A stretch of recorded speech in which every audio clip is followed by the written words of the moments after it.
Ir čia mūsų bus svetainė, tai čia bus sofa didelė per visą šitą plotą, tada čia bus židinukas, degs, čia bus kažkur namų kinas irgi mes norim pasidaryti tokį, kad būtų galima žiūrėti, ar nežinau, į kurią pusę galva. Čia kažkas nusiskleidžiantis. Greičiausiai jo, nes čia kadangi sienos nėra, tai turbūt bus nusiskleidžiantis kažkoksai.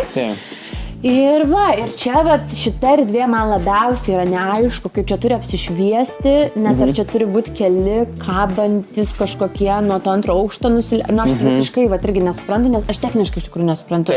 Aš tą jausmą gal visai jaučiu, kaip čia turi būti, bet aš techniškai iš vis nesuprantu, iš kur čia. Iš stogo čia, iš kur čia turi nusileisti ją.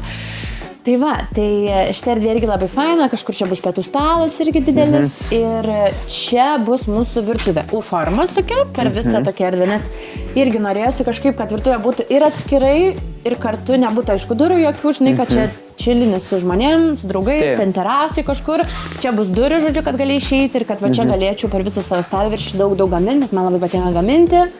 Ir žodžiu, čia nebus lubų, čia bus didelė erdvė, čia nebus tų visų lentų. Ir tokie tie namučiai.